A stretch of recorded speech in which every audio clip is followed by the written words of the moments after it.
바후림에 있는 베냐민 사람 게라의 아들 시므이가 급히 유다 사람과 함께 다윗 왕을 맞으러 내려올 때에 베냐민 사람 1000명이 그와 함께 하고 또 사울 집안의 종 시바도 그의 아들 15과 종 20명과 더불어 그와 함께하여 요단강을 밟고 건너 왕 앞으로 나오니라.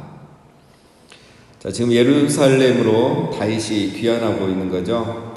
다윗이 예루살렘으로 다시 돌아온다는 소식을 듣고 다윗을 제일 먼저 마중 나온 사람이 있습니다. 그 사람이 첫 번째는 시므이죠.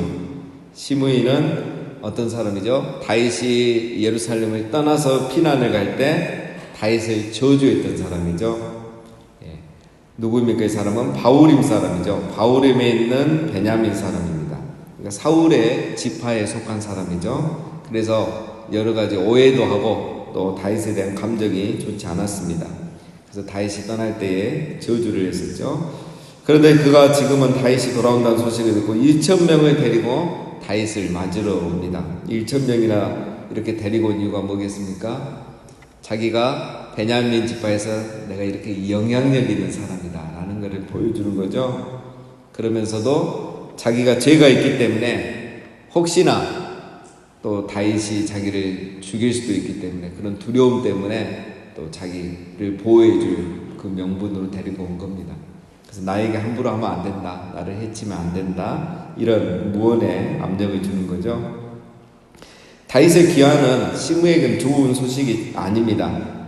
다윗이 압살롬을 피해 이렇게 예루살렘을 떠날 때 이 시므이가 다윗에게 돌을 던지면서 뭐라고 했습니까? 이 사악한 자라고 했습니다. 다윗에게 사악한 자. 자기가 했던 말이 있기 때문에 지금 걱정이 되는 거야.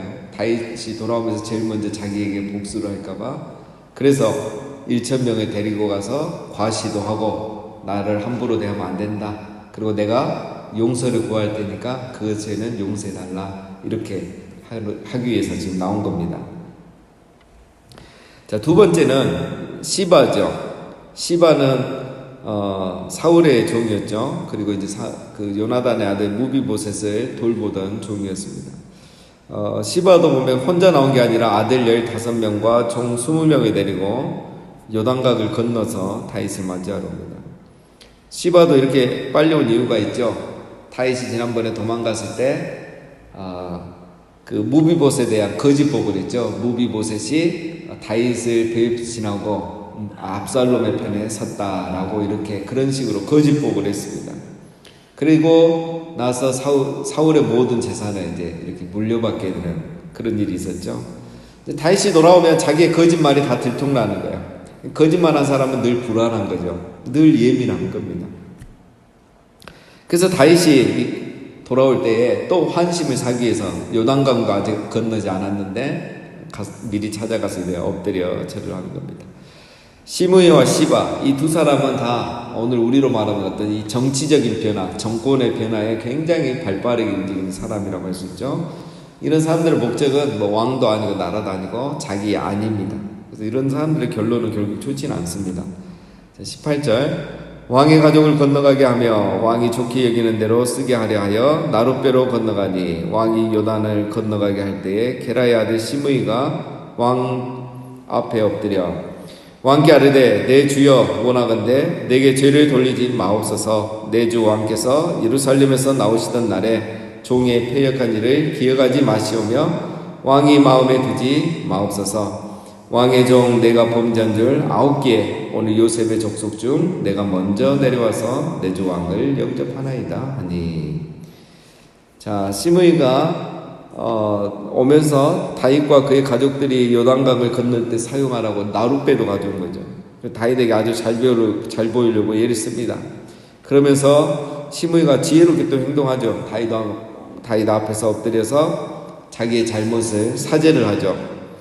내 주 왕께서 예루살렘에서 나오시던 날에 종의 패역한 일을 기억하지 마옵시며 왕의 마음에 두지 마옵소서. 여러분, 시므이가 뭐라고 저주했냐면 사무엘하 16장 7절에 보면 이 내용이 나옵니다. 다윗이 예루살렘에 떠날 때 시므이가 이리 말해요. 피를 흘린 자여, 사악한 자여, 가거라. 이 가그라가 좋은 말로 번역이 된 거고 실제로 하면 꺼져라 이겁니다. 사울의 족속 모든 피를 여호와께서 내게로 돌리셨도다. 그를 위해서 내가 왕이 되었으나 여호와께서 나라를 내 아들 압살롬의 손에 넘기셨도다. 보라, 너는 피를 흘리는 자이므로 화를 자초하였느니라. 그냥 모든 할 수 있는 악한 말을 다 한 거예요. 그런데 지금 이제 그것이 내가 잘못한 것이라는 것을 인정하고 있죠. 잘못했다. 그러면서 뭐라고 합니까? 내가 잘못한 걸 알기 때문에 요셉의 온 족속 중에 제일 먼저 내려와서 이렇게 오지 않았느냐. 이렇게 말하는데 이건 약간 어폐가 있습니다. 요셉의 온 족속, 요셉의 지파를 말하는데 요셉은 지파가 없죠. 그 아들 압살롬 문하세와 그 에브라임이 이제 두 개로 지파가 나눠졌는데 정확히 말하면 이제 북이스라엘 지파, 북이스라엘 11개 지파, 베냐민 지파를 아니죠. 11개 지파가 그 이제 에브라임 지파 이렇게 말하죠. 북이스라엘이라고도 말하고 에브라임이라고도 이렇게 말합니다. 왜냐하면 에브라임 지파가 인구도 많고 땅도 제일 크거든요. 그래서 어떤 대표성이 있습니다. 그래서 에브라임아 하면은 이제 북이스라엘을 말하기도 하죠. 그래서 이 개념은 약간 그 이제 분열왕국 이후에 나오는 그런 개념인데 지금 이렇게 있는 것을 보면서 이제 학자들 안에 논란이 많이 있죠. 예, 그런 정도만 우리만 알면 되겠고, 자 여기에 이제 시므이가 하는 말이 중요하죠. 시므이가 보면 굉장히 교활하면서도 대담하면서도 지혜로운 사람이에요. 그런데 이 시므이의 말에 한 가지 없는 게 있죠. 그게 뭐냐면 진실성. 진실성이 없죠. 자기 잘못을 인정합니다. 그러면서 하는 행동이나 말을 보면 진실성이 없어요. 여러분, 회개와 용서를 구하는 것에는 진실성이 있어야 됩니다. 물론 다윗이 용서해줘요. 받아줍니다. 죽이지 않습니다. 그러나 이거는 다윗이 정말 그가 죄를 진실하게 회개했기 때문에 용서를 구했기 때문에 용서해 주는 게 아니고 화합을 위해서 용납해 주는 겁니다. 중요한 것은 시므이가 변화되지 않았다는 거죠. 그의 교활함과 교만함은 변하지 않습니다. 그래서 결국 나중에 시므이는 처형이 됩니다. 다윗도 그렇게 지시를 내리죠. 여러분, 회개 그리고 용서를 구하는 것은 진실함이 중요합니다. 요즘은 이제 회개나 이 용서를 구하는 게 굉장히 그 남용돼요, 사실. 복음도 남용되고 너무 이렇게 희석되듯이 회개나 용서를 구하는 것도 그렇게 됩니다. 왜냐하면 이게 어떤 상담, 치유 이런 부분에 있어서 이걸 굉장히 강조하다 보니까 어떤 진실성이나 이런 것보다는 또 그 배운 대로 하다가 보면 또 그게 남용이 됩니다. 회개도 그렇죠. 우리가 집회가 많고 부흥회도 많고 뭐 수련회도 많고 이러다 보니까 하면 이제 회개를 시키잖아요. 이 회개가 하긴 하는데 어떤 진실성이 많이 약해진 겁니다. 남용이 많이 되고 있죠. 우리가 회개하면 하나님은 용서하겠지만 또 다른 사람에게 용서를 구하면 상대방의 용서는 뭐 용납은 하겠지만 내 안에 진정성이 없다면 정말 중요한 건 뭡니까? 변화가 없다는 거죠. 회개는 변화가 중요한 거죠. 진실성이 없는 회개, 진실함이 없는 용서를 구하는 것은 나의 안에 변화를 가져오지 않습니다. 그래서 여전히 죄의 지배를 계속 받게 되는 거죠. 회개와 용서를 구하는 것은 진실함 안에 있습니다. 진실함. 뒤에서 한 번 더 얘기하겠습니다. 자, 21절. 수리아의 아들 아비새가 대답하여 이르되 시므이가 여호와의 기름 부으신 자를 저주하였으니 그로 말미암아 죽어야 마땅하지 아니하니까 하니. 자, 아비새가 나섭니다. 하나님의 기름 부으신 왕을 저주했던 사람이지 않느냐. 죽이는 게 마땅합니다. 근데 이 아비새가 전에도 그랬습니다. 그때도 시므이가 다윗이 예루살렘을 떠날 때 저주했잖아요. 그때도 아비새가 저 사람을 내가 죽이겠다고 허락해달라고 그랬죠. 그러면서 뭐라 했냐면 이 죽은 개가 어찌 내 주 왕을 저주하리까. 청하건대 내가 건너가서 그의 머리를 베게 하소서. 아비새가 이렇게 적극적으로 나섰죠. 자, 다윗은 만류합니다. 22절. 다윗이 이르되 수르야의 아들들아 내가 너희와 무슨 상관이 있기에 너희가 오늘 나의 원수가 되느냐. 오늘 어찌하여 이스라엘 가운데서 사람을 죽이겠느냐. 내가 오늘 이스라엘 왕이 된 것을 내가 알지 못하리요 하고 거고. 자, 다윗이 아비새에게 경고를 하죠. 나서지 말라는 거예요. 괜히 나의 원수가 되지 말고 내가 시키는 대로 하는 거죠. 그리고 오늘은 경사스러운 날인데 어떻게 사람이 죽는 일이 있어서는 되겠느냐. 오늘 내가 다시 예루살렘으로 돌아오는 이 경사스러운 날인데 오늘은 누구도 죽어서는 안 된다 라는 이유를 또 설명합니다. 23절 왕이 시므에게 이르되 내가 죽지 아니하리라 하고 그에게 맹세하니라. 이것은 시므이를 용서했다는 말이 아닙니다. 징계를 보류하는 거예요. 오늘 같은 날 피를 보지 않겠다는 거죠. 또 한 가지 이유가 있죠. 시므이가 아주 못된 사람이지만 영향력이 큰 사람이에요. 벌써 1000명을 데려잖아요. 한 지파에서 1000명을. 그래서 이런 사사로운 어떤 감정, 저 사람이 반역을 한 것도 아니고, 나를 죽이려고 했던 것도 아니고, 잘못된 정보를 가지고 저주했는데, 이런 일 가지고 내 어떤 감정과 상처 가지고 저 사람을 나의 권력으로 죽여버리면, 그것도 민심에 좋지가 않고, 다윗도 좋지가 않죠. 그래서 다윗은 이것을 보류하는 겁니다. 그래서 지금은 자기 손으로 죽이지 않지만 나중에는 솔로몬에게 이것을 설명하고 시므이를 죽여야 된다고 말하죠. 열왕기상 2장에 보면 그러므로 그를 무지한 자로 여기지 말지어다. 그러니까 죄는 용서하되 그가 했던 일을 기억하라는 거죠. 그래서 철다 이렇게 나중에 죽이게 됩니다. 자, 24절. 자, 세 번째 사람이 찾아옵니다. 사울의 손자 무비보셋이 내려와 왕을 맞으니 그는 왕이 떠난 날부터 평안히 돌아오는 날까지 그의 발을 내지 아니하며 그의 수염을 깎지 아니하며 옷을 빨지 아니하였더라. 자, 세 번째 찾아온 사람이 누굽니까? 무비보셋. 사울의 손자이자 요나단의 아들이죠. 자, 무비보셋 때 예루살렘에 다윗이 온다는 걸 알고 나가 맞이합니다. 그는 어떤 사람이었습니까? 다윗이 이 예루살렘을 떠난 이후로 너무 괴로웠다는 거예요. 그래서 발도 씻지 않고 수염도 깎지 않고 옷도 빨지 않고 정말 슬프게 그렇게 살았다는 겁니다. 압살롬의 이 사태를 마음 아파하면서 지금까지 다윗의 편에 섰고 자기는 일편단심했다는 걸 말합니다. 25절 예루살렘에 와서 왕을 맞을 때 왕이 그에게 물어 이르되 무비보셋이여 내가 어찌하여 나와 함께 가지 아니하였더냐 하니 그런 무비보셋을 보면서 다윗이 묻죠. 그럼 네 왜 내가 예루살렘에 떠날 때 함께 떠나지 않았느냐, 왜 따라오지 않았느냐라는 겁니다. 이렇게 묻는 이유가 있죠. 다윗이 오해하는 부분이 있죠. 무비보셋의 시종 그 시바가 저번에 이제 압살롬이 반란을 일으켰을 때 이제 노골적으로 다윗에게 충성하지 않을 것이라고 맹세를 했다고 그렇게 모함을 했습니다. 그 이야기만 듣고 다윗이 이 시바에게 사울의 모든 재산을 가지도록 그렇게 해준 적이 있었죠. 그래서 계속 무비보셋에 대해서 이제 다윗도 오해하고 있었습니다. 그래서 그 말이 사실인지를 확인하는 거죠. 26절 대답하되 무비보셋이 대답하되 내 주 왕이여 왕의 종인 나는 다리를 절므로 내 나귀에 안장을 지어 그 위에 타고 왕과 함께 가려 하였더니 내 종이 나를 속이고 종인 나를 내 주와 함께 모함하였나이다. 내 주와 함께는 하나님의 사자와 같으시니 왕의 처분대로 하옵소서. 무비보셋이 사실대로 말죠. 사실 나도 그때 왕을 따라가려고 나귀까지 준비 다 했습니다. 근데 내가 다리가 안 좋고 장애가 있기 때문에 이렇게 내가 나귀 타려고 함께 준비를 다 했는데 우리 종인 시바가 나를 속이고 자기만 이렇게 갔다는 거예요. 거짓이 들통이 나버렸죠.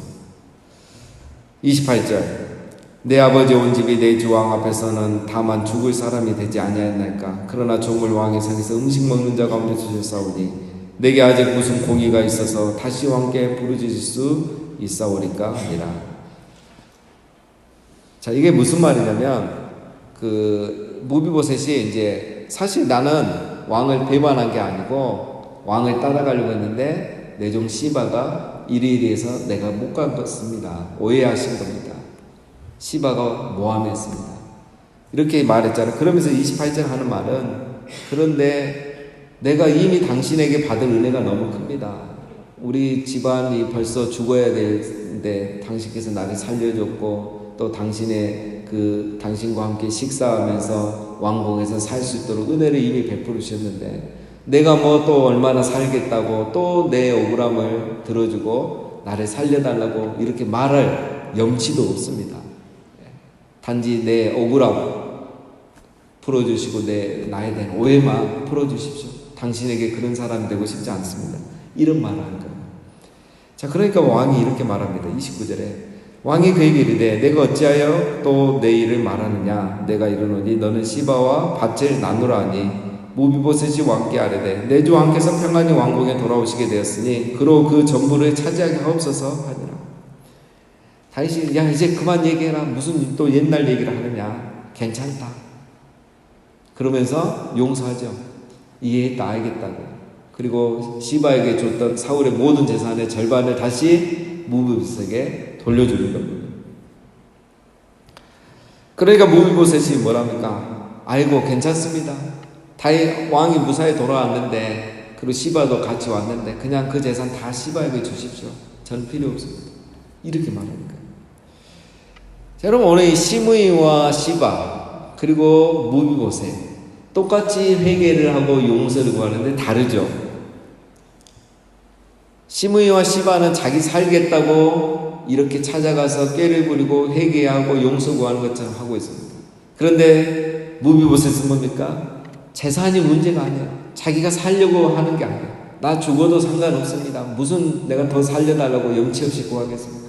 이거 재산도 필요 없습니다. 그냥 시바 다 주십시오. 무비보셋이 원한 건 뭡니까? 재산이 아니고 자기 생명이 아니고 다윗과의 관계예요. 당신이 나를 오해하지 않고 내가 당신과 다시 당신에게 은혜 입은 자로서 당신 앞에 죄인이 되고 싶지 않습니다. 나에 대한 오해만 푸시고 당신과 좋은 관계가 회복되면 좋겠습니다. 지금 그런 말을 하고 있는 겁니다. 무비보셋은. 진실성이 없는 시므이와 시바 그리고 진실성이 있는 무비보셋. 무비보셋은 다윗과의 좋은 관계를 원했던 것이고 시므이와 시바는 자기 자신의 안전과 재산을 원했던 겁니다.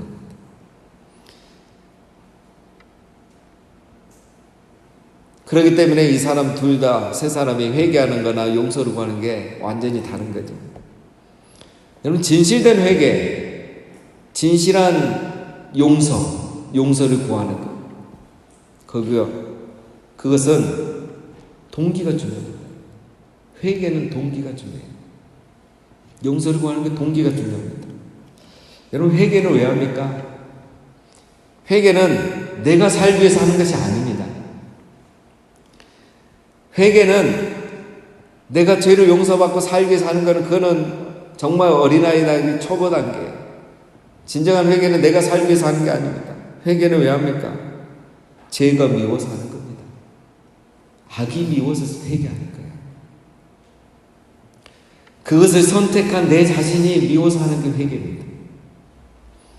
그리고 그렇게 하나님이 미워하시는 죄와 악을 내가 선택했다는 것, 그 죄와 악이 내 안에 있다는 것이 너무 싫어서 회개하는 거예요. 그렇게 회개할 때 진실성 있는 회개가 나오는 거예요. 그래서 죄로 인해서 깨어진 하나님과의 나의 관계를 회복하고 싶어서 회개를 하는 거예요.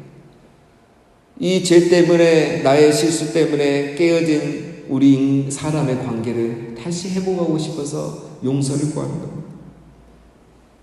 무비보셋이 바로 그랬던 거잖아요. 용서를 구하는 것도 마찬가지입니다. 여러분 내 잘못 때문에 상처 준 다른 사람과의 관계가 깨어진 게 너무 가슴 아픈 거예요. 내가 용서받고 뭐 다시 뭔가 회복하고 다 얻기 위해서 하는 게 아닙니다. 그래서 여러분 정말 이렇게 회개를 하면 창자가 끊어지는 것 같은 그런 아픔과 고통으로 회개를 하게 돼요. 눈물이 나오는 정말 가슴이 찢어지는 것 같고 창자가 끊어지는 것 같은 그런 회개가 나오는 거예요. 회개는 벌이 무서워서 하는 게 아닙니다. 뭔가 내가 손해를 볼 것 같기 때문에 용서를 구하는 게 아닙니다. 그 자체가 싫은 거예요. 그것 때문에 하나님의 마음이 아프고 타인의 마음이 너무 아팠다는 것이 싫은 거예요. 여러분, 우리 아이들이 잘못을 해서 혼나면 용서를 구할 때가 있죠. 이렇게 뭐 형제끼리 싸워서 심하게 싸우면 이제 부모님에게 혼나죠. 엄마에게 엄청 혼나죠. 그러면 두 종류 아이들이 있습니다. 엄마 잘못했어요.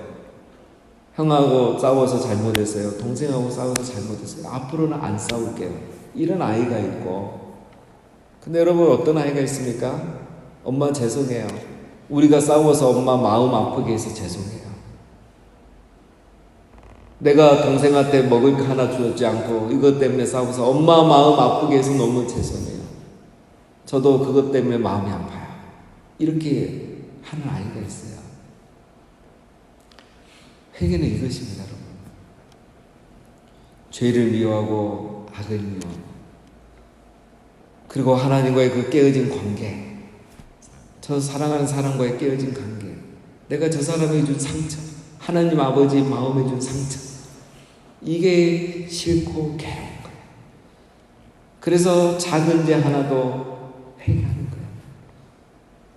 사람에게 상처 주고 말 한마디 잘못하고 내가 오해해서 상처 줬던 그 죄 하나조차도 얼마나 큰 죄인지를 알기 때문에 정말 하나님 앞에 눈물로 크게 회개하는 거예요. 회개는 벌이 무서워서 하는 게 아닙니다. 회개는 내가 살기 위해서 하는 게 아닙니다. 죄가 묻고 악이 미워서 그것을 하나님이 싫어하시는데 그것을 내가 행함으로 하나님의 마음과 사람의 마음을 아프게 했기 때문에 그래서 회개하는 거예요. 오늘 무비보셋이 바로 그런 관점에서 회개를 하고 용서를 구했고, 시므이와 시바는 자기를 위해서 살기 위해서 회개하고 용서를 구했던 사람입니다. 결국 그들의 마지막은 다르게 되는 거죠. 사랑하는 여러분, 우리에게 하나님이여 내게 죄를 미워하는 마음을 주시고, 그래서 항상 진실한 회개라고 진실한 용서를 구해서 하나님과의 관계가 회복되고 사람과의 관계가 회복되는 그런 삶을 살아가는 우리 모두가 되시기를 주님의 이름으로 축원드립니다.